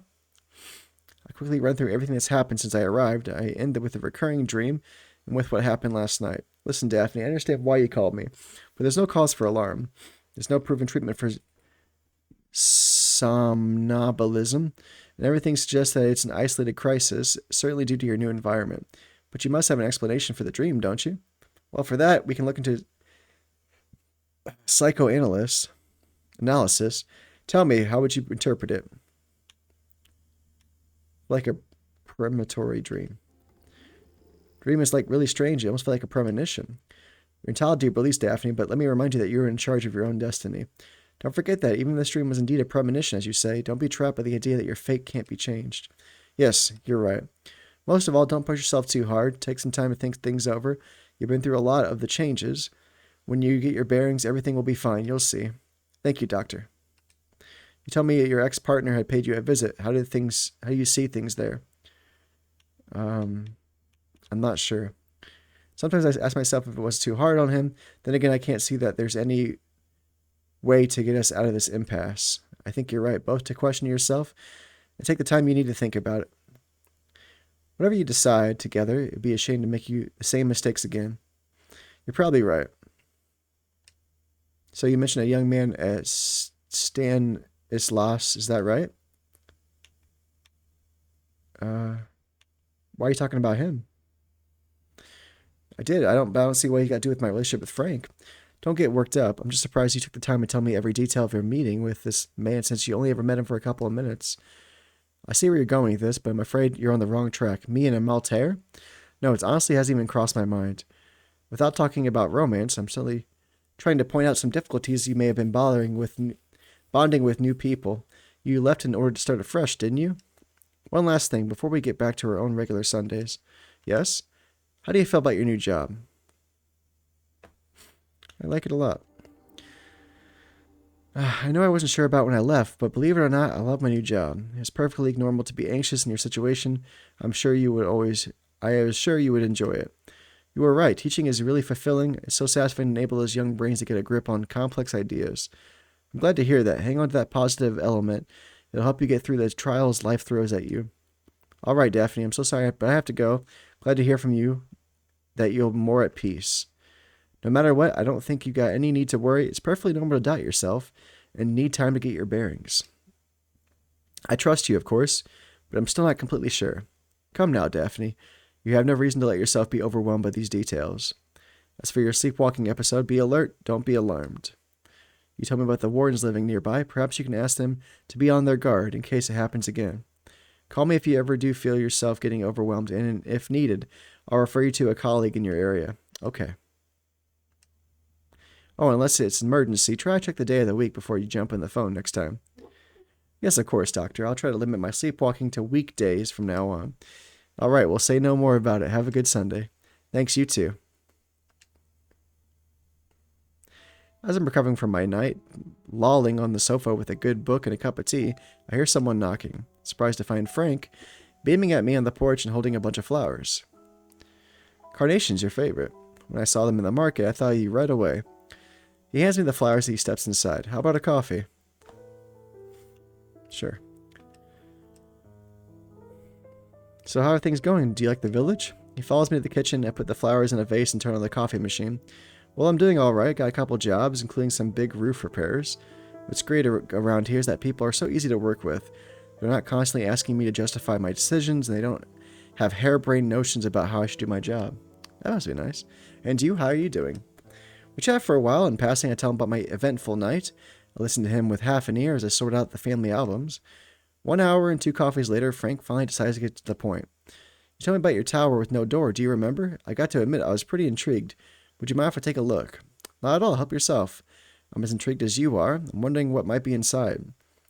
In that case, I'll investigate and report back to you. Do you want me to check around for an old pipe? I think you ought to be properly equipped, don't you, Sherlock Holmes? Very funny. I'm sure I can resolve the mystery of the yellow room. Then Frank goes off to do his stuff, and I go back to my blanket and my thriller. He reappears late in the afternoon, his coat covered with dust and his shoes covered in mud. So, from the look in your face, I'm guessing it wasn't elementary, my dear Watson. Nope, I have to admit defeat. So what are your conclusions? There must be an entrance somewhere, but I couldn't find it. I try to get in by the wall with the ladder, but the arrow slits are too narrow and too deep. I can't see anything inside, let alone get in unless I blow up the wall. Miss Bortine caught me doing my acrobatic act, so I took the chance to ask her a few questions. Apparently she got no idea what's inside either. I told you so. When I suggested getting in by the roof, she immediately advised me against it. Apparently the roof hides another older stone ceiling. No way in that either. And thinking about that kind of scaffolding I need to get up there, I think I'll take her word for it. Well, at least she tried. Sure, well, I better go. I got a big day tomorrow. Thanks for the coffee. You're welcome. See you later. See you. Didn't dream that night. Monday was particularly tiresome. I don't know if the students were conspiring to wind me up, or it was just that I'm not completely over my disturbing weekend.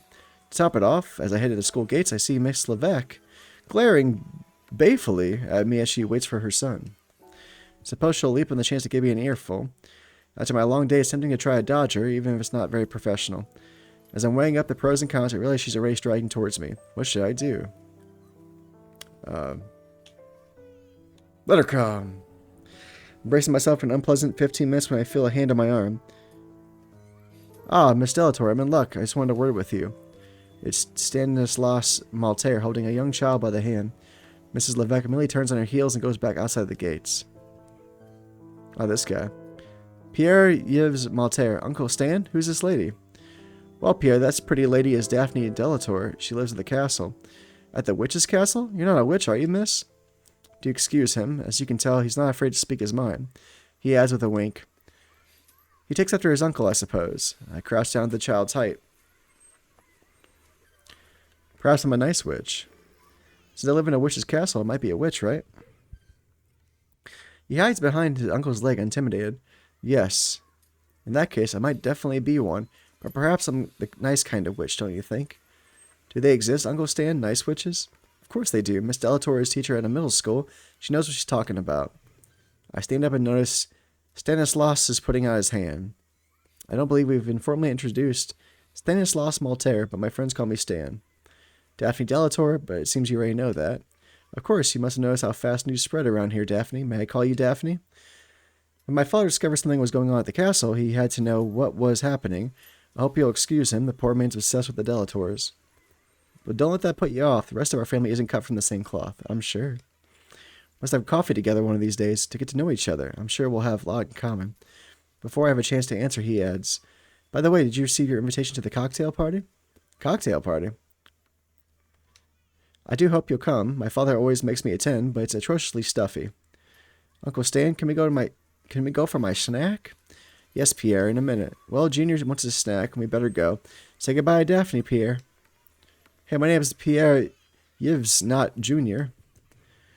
Child takes my hand. Will you come with us, Auntie Daphne?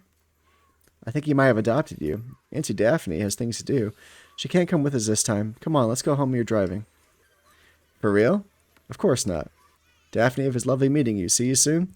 Within a few moments, Stan and Junior have disappeared in a sports car, and I'm left speechless on the sidewalk, trying to sort out what just happened. When I get back to the house, I discover I have mail. An elegant square envelope containing an invitation to the cocktail party. I guess that's what Stanislaus was talking about. It looks like I've been invited to the reopening of a town hall gardens that have just been renovated. I bet all the cream of local society will be there, so it could be an excellent opportunity to learn more about the Maltairs. I could ask Frank to come with me, but I know this kind of social event isn't really his cup of tea. On the other hand, going on my own... let's not ask Frank. I'd rather go on my own. Then again, it would be rather hypocritical to ask him, considering our situation. D-Day arrives fast. As I prepare for my evening, I'm confronted with a quandary. Hello, everybody. Why, hello there. Thank you for the raid, Short and Retro. Thank you very much. I appreciate both of you. Woo! Boop, boop. Time to get some music going. Let me get a little redeemy dance. What we got for you? Here we go.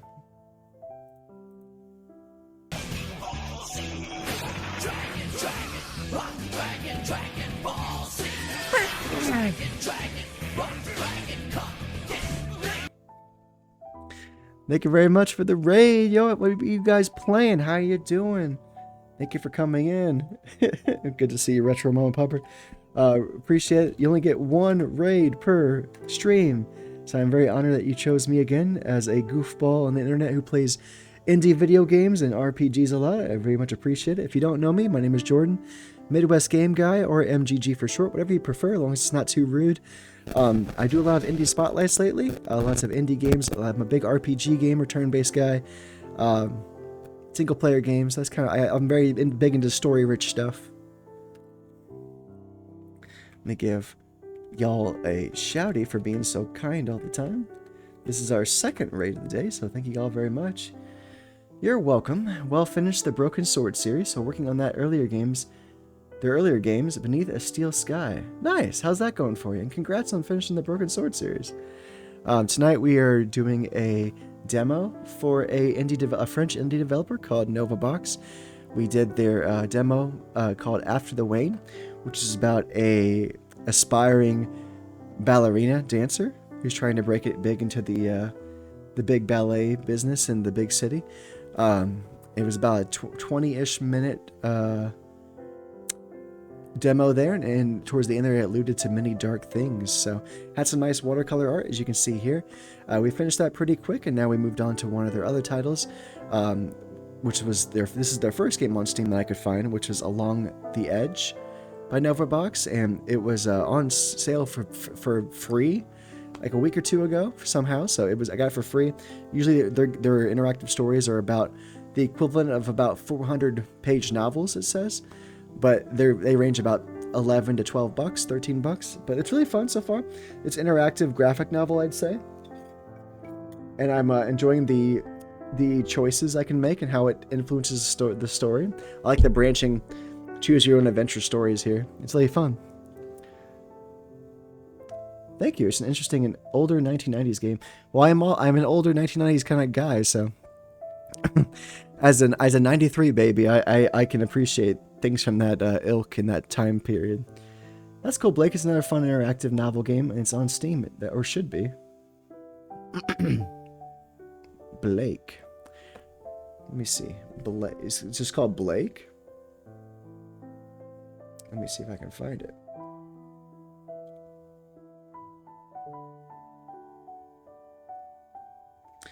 Is it called Blake the Visual Novel? Does it have a handsome man on the front?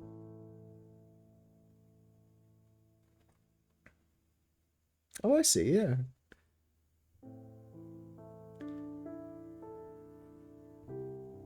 I will, it's free, so I'll put it in my library there. But there is Broken Sword 2.5 and a 6th installment in 2027. Holy shit. That Broken Sword series, it might be the backbone of your playing there. Oh, I didn't realize I have like almost all the Broken Sword games on my wish list. That's funny.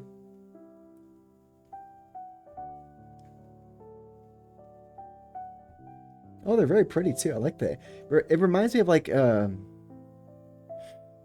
the art reminds me of like Anastasia, like 90s animation. Very nice. I like that. I like that a lot. I was born in 1984, so you are about 9 years older than me. Sweet. But I added Blake to my library. It was a free game, so you can never say no to a nice free game on Steam and to add to your library. Yeah, she changed it, I guess. She gave it to me to play on stream years ago. It's a good point-and-click series. Yeah, GOG has them on sale right now. Nice. I don't think... Yeah, they're not on sale right now in the Steam library. I tell you that, Steam store. But they look nice, and I really do enjoy the art there. I'll definitely have to add them to my almost 5,000 game wishlist at this point. We're not going to go for too much longer tonight, but we do appreciate the raid from both Ian at Part-Time Experience and from Short and Retro. From Short and Retro, we appreciate both of you very, very much, and we appreciate Retro Mama Pupper and Short for being so kind and raiding us out so much lately. It is appreciative, and we don't take you for granted, that's for sure. And we appreciate you sharing your community with us. This story is really good in the games. Good. Well, I will keep that on my wish list then, because as you know, my wish list is almost 5,000 games. But I'm sure most of them I would love to play if I had the money or time. So maybe one day when this can be a full-time thing, when I can be a full-time streamer and actually survive, and my family can live off the wages of a full-time streamer. For now, I will squeeze almost every night I can into streaming and playing new games. Crazy, yeah, of course. I am crazy, but crazy good, hopefully. I'll take it. D-Day arrives fast. As I start to prepare for the evening, I'm confronted with a quandary. I have a quandary for you.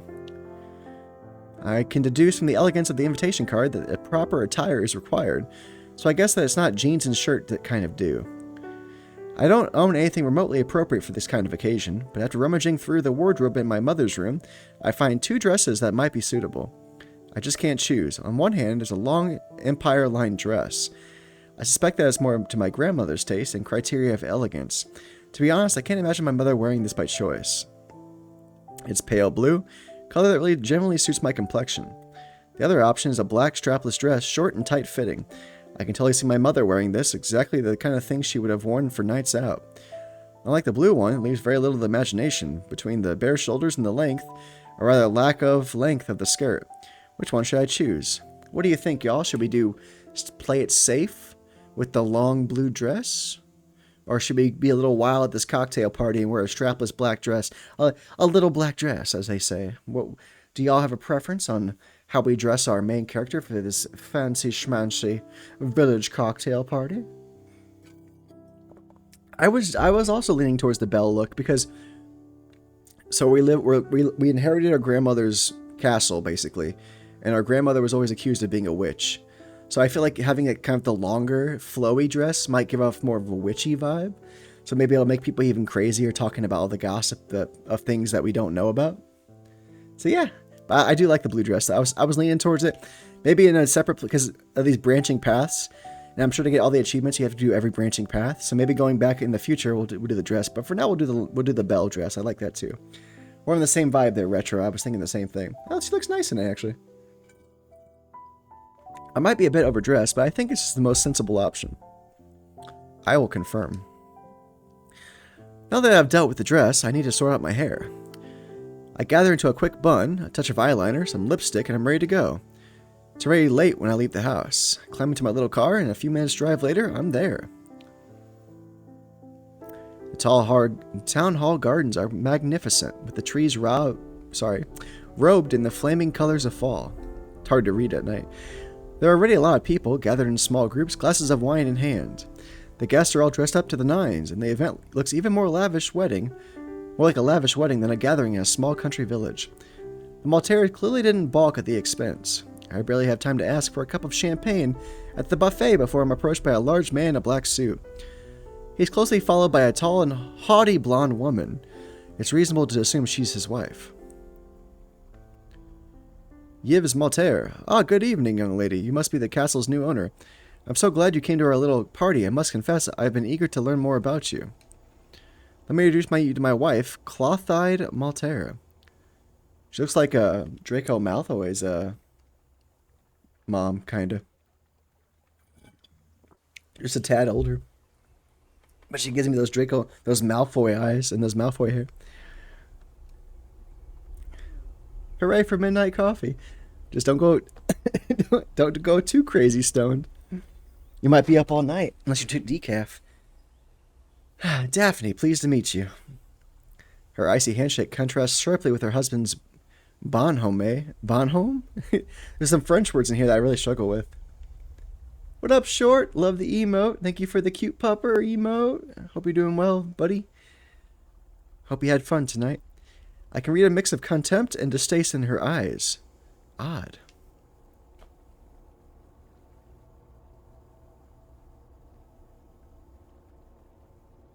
Short is here, but Lurk working. No worries. I appreciate the lurky while you worky, and I appreciate both of you thinking of me for your raids. So thank you very much, and do all the working you need to. If you need to raid and run, or take raid and fade, it's okay. Just take care of yourself. Decaf isn't allowed in my house. That's sacrilege. I'm sorry. I didn't know you were such against decaf. Decaf is typically for the later night coffee, I assumed. I'm not a coffee drinker myself, so I know next to nothing I could offer an opinion about. Looks like my daughter Celine has been ambushed by old Mr. Maury. He waves his hand towards a pretty young blonde woman across the path. She's leaning down to an old man in a wheelchair who's caught her by the wrist and seems determined to hang on to her as long as decency allows. As for my son, I believe you've already met him. Yes, I have. Well, now that we're done with the introductions, let me get to the point. I must tell you, my invitation wasn't without an ulterior motive. All these guys in this game have an ulterior motive for our main protagonist. I tell you what. They can't just leave a woman alone. As you'll see for yourself later, during the opening ceremony, we're very concerned about the preservation of our cultural heritage here in the village. That sounds pretty, culty. I'm so into coffee now that I want to buy a French press. Do it, dog. I 100% support your decision to get that French press. As you may have heard, our relations with your grandmother were, how could I put it, strained. Continue. Yes, I heard that. Imagine your maintenance costs of the castle must be quite significant. If you would agree to open it up to visitors a few times a year, the town council might be able to help you out with some of those expenses. I don't wanna. I don't need nobody snooping around my grandma's house. I'm gonna say, nah, bruh. But first, I'm buying a new PC. Nice. Any particular model you have your eyes on? Any particular processing power, RAM, chip? You probably told me before. I probably just forgot. Look, I'm not comfortable with the idea of opening my home up to strangers. I understand your objections, but I'm sure your private life will be preserved. The most interesting part of the building is the tower. We can certainly think about opening only that part up to the public. But something tells me that you're going to take some persuading, but I do hope that whatever you may have happened in the past between the Maltaires and the Delators, it won't be an obstacle to our possible collaboration. He seems like quite the persistent rich fella. And then it's Nuzlocke time! I'm looking at Asus gaming rigs. Nice! I also have an Asus gaming rig. I enjoy it very much. Let me assure you that I have the very best intentions, and I hope with all my heart that you will move here with signal a new cordiality between our families. How do you know about the tower? I'm surprised the tower interests you so much. Perhaps you could tell me more about its history? My last Asus held up pretty good. Nice. Hopefully this one holds up even better. I keep forgetting you're not from around here. Everyone in the village knows the legends. We tend to forget that not everybody knows our local history. Well, I'm not from around here. The legends? Local stories, the kind you find everywhere. I wouldn't wish to bore you with it. Let's just say that the tower is, in a way, the emblem of the village. The people would like to have it back as part of their community heritage. The people or your family? I don't trust this guy. It has a ROG Strix laptop. Ooh. I like your taste, sir. That's a good taste right there. Tell me more about these legends. I find these local stories fascinating. Can you tell me more? Of course. There's a story of the Maiden's Ghost, a young woman who supposedly killed herself after her heart was broken by jumping from the top of the tower. Said you could hear her weeping sometimes at the full moon. Also the tale about the Sphinx and the Druidess. Yes. Speaking of which, you must excuse me. I'm afraid I'll have to tell you another time. Time's getting on, and I have to prepare you for the unveiling of the statue. Oh, our next ad break's in about a minute. Next ad break in about a minute. You use Maltaire, disappears into the crowd. But now I know who the other members of the family are. I'll be able to question them directly. Celine is still dealing with the old man, and Clothide, her mother, has taken advantage of her husband's departure to move over to the buffet. And after all, I'm not obliged to make small talk. I could also decide I've seen enough and go home. What should I do? Go talk to Celine, the younger girl. The mom seemed kind of mean. When she sees me approaching, Celine seizes her chance and manages finally to extricate herself from Mr. Maury's clutches. For an instant, her eyes are full of gratitude and relief. Then she comes toward me with a large smile. I saved her. Also been eyeballing an MSI Titan, but that's quite the price tag. We'll be talking like $4 grand, $5 grand, $6 grand, more. You must be Daphne Delator. I am Celine Maltaire, Stanislas's older sister. Pleased to meet you. The pleasure is mine. I'm looking forward to meeting you. Stan told me you were delightful. I saw him with your son. Yes, indeed. He was picking up your son up at the end of the school day. Oh, so you met my little treasure. I hope he was behaving himself. He's been a bit of a handful since his father passed away. It's not always easy. I'm sorry to hear that.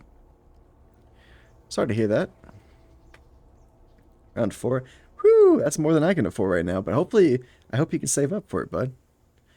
You have to let me know all about it. I see you streaming with that thing. Hell yeah. I'm sorry to hear that. Thank you. It's very kind for you to say that. It's been hard, but it's starting to get easier. One day at a time. One step at a time. And Stan's been fantastic. He kept me afloat during the hard times after the accident, and he's taken such good care of his little nephew. Actually, he's told me a lot about you. Really? He told you about me? He did, and I want to apologize for his behavior. I know what he can be like around women. You probably won't like me telling you this, but I think you made quite an impression on him. He's barking up the wrong tree. I'm afraid he's barking up the wrong tree. Sorry, St. Lawrence isn't really my type. Oh, okay then, I get it. Too bad. Still no harm in asking, was there? Oh, I'm sorry for putting you on the spot like that. It's a big sister thing. I just can't help it.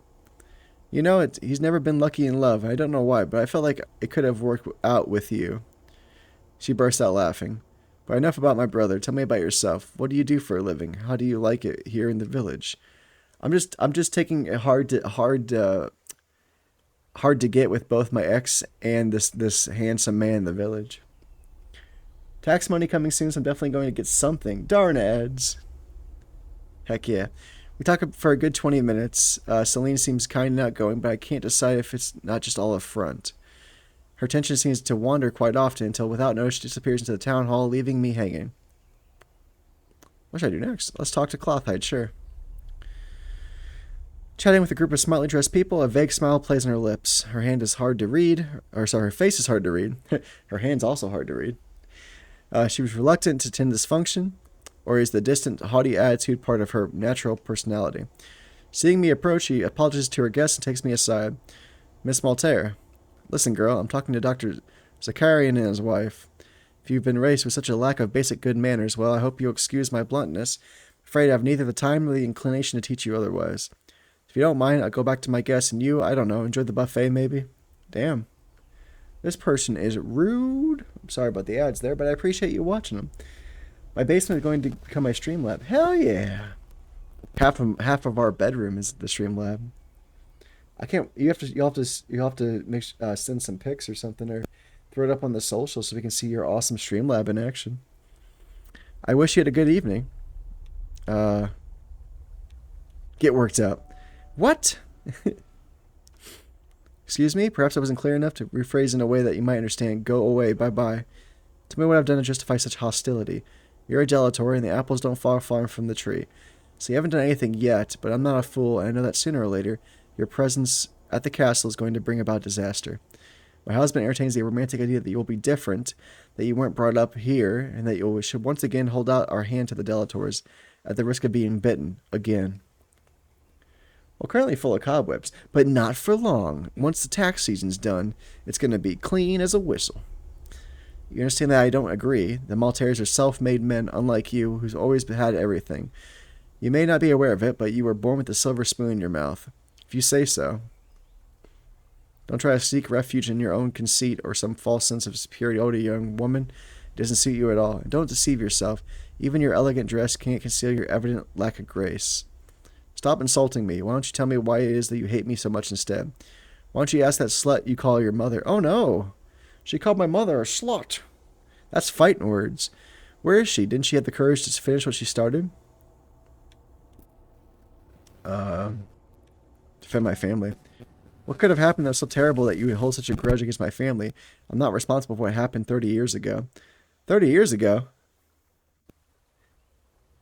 I may stick with the cobwebby-filled dungeon. Hey, if you like that kind of motif, I'll go for it, man. I couldn't do it, but if you like that spooky vibe, then definitely keep it. You honestly don't understand anything in any case. There's only one outcome possible, and that's the end of one of our families. What are you afraid of? My mother and I are the last Stelators left alive. The castle's falling to ruins, and you have the town hall, your sawmill, more money than you know what to do with. As long as you have your castle in their clutches, you'll be a threat. But why? Is this something to do with what's inside the tower? I've already said too much. Now stop making a scene. That's enough. Wish I could bid you farewell, but I'm afraid we're not rid of you yet, girl.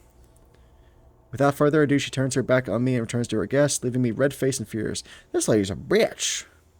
She called my mom a slut. My tabletop gaming table is going to be something straight out of a fantasy setting. Hell yeah! Is it gonna have like secret drawers and stuff? Or secret compartments? There's a ripple in the crowd. The guests are gathering around a platform.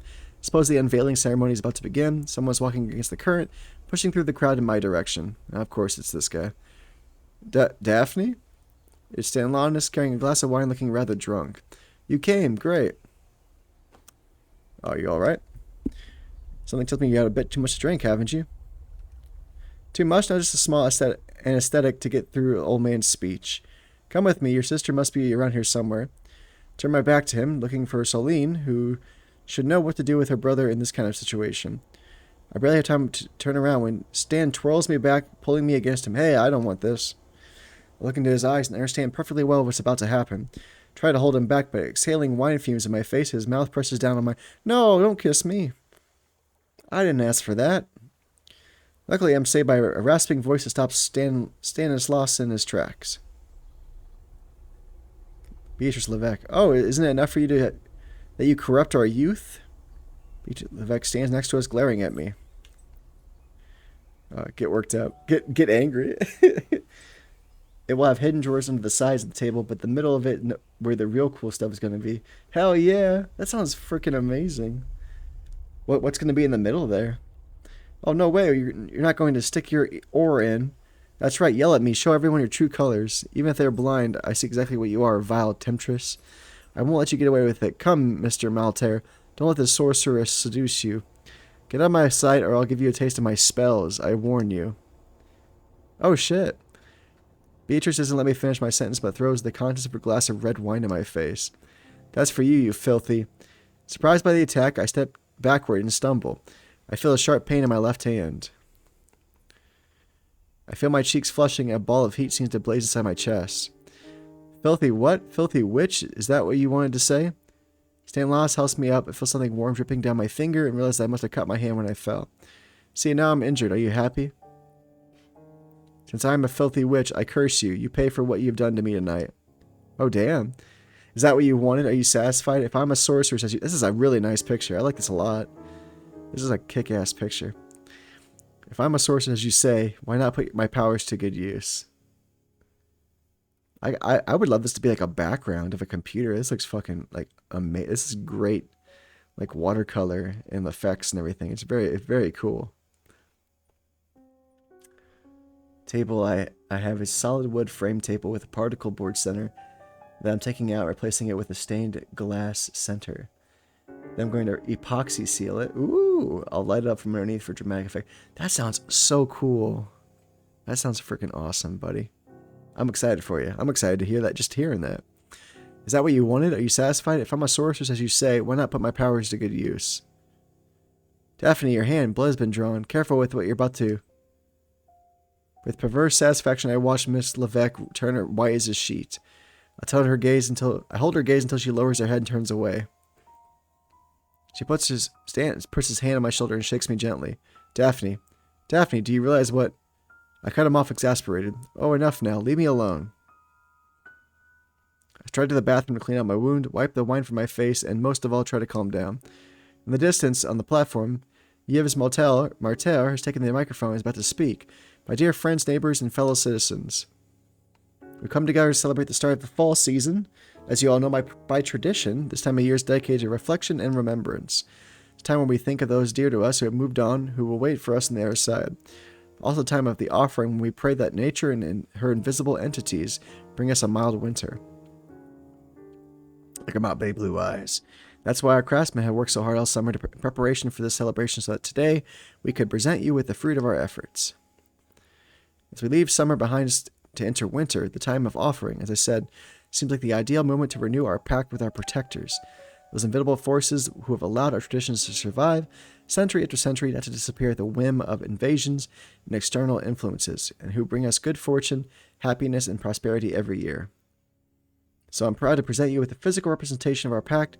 This statue, symbol of our, is it going to be the, I'm guessing it's going to be the Sphinx. That's my guess. Let's see.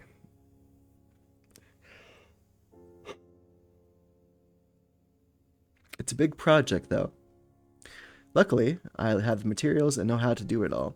Just need the time and motivation. Damn right, you got this, bud. One step at a time. So I'm proud to present you with this physical representation of our pact.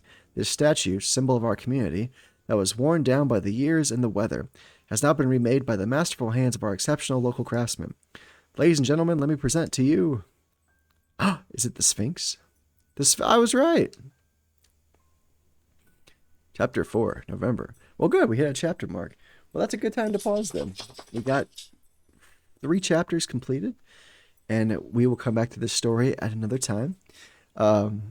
I appreciate you all coming out. Thank you very much to Part-Time Experience and Short and Retro for the raids, sharing their communities with me. My dog's coming hi to say good night as well. But thank you guys for being here. Thank you, Stone, Ludlow, Toaster, The Million, Matt. Thank you guys all for being here. Appreciate the nice words. We'll be back tomorrow night at 8 p.m. Central. We'll be playing Dungeon Mori. It's going to be our, for the last 3 weeks, we've had one at least stream where we had some Steam key giveaways, so the dev should be with us for a while there, hopefully. And they provided us with 3 different Steam keys for their game. It's going to be like a retro dungeon crawler RPG with like cute pixel animations and stuff, so if you're interested, definitely check it out. But we'll be back tomorrow with Dungeon Mori as an indie spotlight with 3 key giveaway. All you got to do to enter the giveaway tomorrow is just speak in the Twitch chat. I'll put you on the wheel like I always do. Spin the wheel. At the end of the show, we'll have 3 winners, 3 keys, 3 winners. And hopefully that's one of you will win tomorrow night if you show up there. All you got to do is just speak once in the Twitch chat or emote or redeem a sound, and I'll throw you on the wheel. I do not, if you have a suggestion, Stones, you are more than welcome to suggest somebody. I can look at my raid list currently. I'll see if anybody I really want to raid to. Otherwise, I am open to suggestions if you would like to suggest somebody. I'm never opposed to that. Is there somebody on your mind that you would like to raid? But thank you very much to NovaBox for reaching out to me on socials, asking me to play the demo of After the Wane.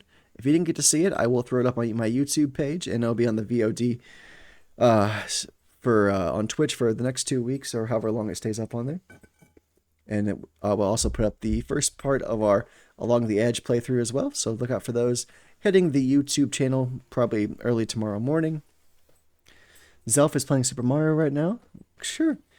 I think I saw them live. Let me go, we'll raid out to Zelf and stay in tight for the raid. Thank you for being here. See you tomorrow for another Indie Spotlight and a Steam Key giveaway. Hope you have a good night, and I will see you guys again tomorrow night. Let me just find Zelf real quick, and we'll give him some love. Thanks, guys. Appreciate you, and I'll talk to you soon. Game that game, and see you soon.